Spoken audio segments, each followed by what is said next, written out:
보이지 않는 세계에서는 지금도 그 치열한 전쟁이 벌어지고 있고, 우리 주님이 오늘 말씀 속에서 말씀하신 것처럼 강한 자와 더 강한 자의 싸움이 지금도 벌어지고 있다는 것입니다.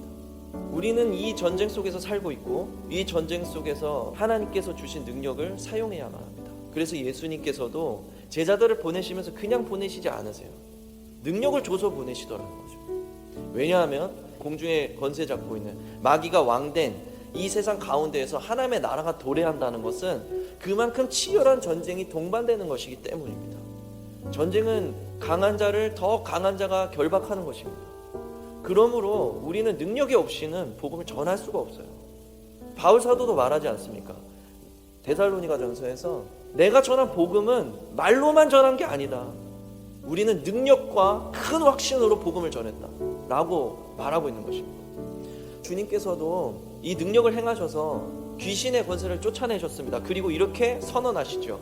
내가 하나님의 능력을 힘입어서 귀신을 쫓아낸 것이라면 하나님의 나라가 이미 너희에게 임한 것이라고. 지금 영적인 전쟁 속에서 예수님께서 능력을 사용하셔서 하나님의 나라가 이곳에 임하도록 만드셨다는 것입니다. 오늘 말씀을 대할 때 주님께서는 두 가지 메커니즘을 지금 말씀하셨어요. 하나는 주님의 능력을 사용해서 우리의 종교성을 몰아내고 하나님의 나라가 우리 가운데 임하도록 하는 것입니다.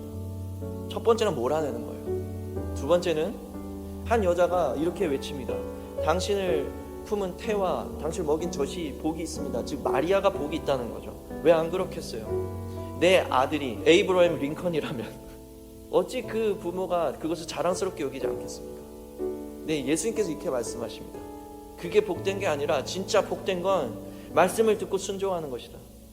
우리가 귀신의 권세를 몰아내고 우리 삶 가운데 하나님의 나라를 가져오는 데 성공했다 할지라도 우리 안에 말씀으로 다시 채워지지 않으면 그 나라는 오래가지 못합니다. 귀신을 아무리 내어 쫓아도요, 말씀 앞에 나아가지 않는 사람은요 다시 귀신 들려서 돌아와요. 100% 다시 귀신 들려서 돌아옵니다. 본인이 가지고 있던 그 귀신을 허락했던 그 연약함에 다시 빠져들어 다시 돌아옵니다. 그런데 말씀으로 자기 삶을 다스리고 자기의 뜻이 아닌 그 말씀으로 살아가기를 결단했던 사람들은 다시 돌아오지 않더라. 우리는 이 두 가지를 통해서 우리 안에 하나님의 나라를 구현시키고 또한 그 나라를 지켜나가야 합니다.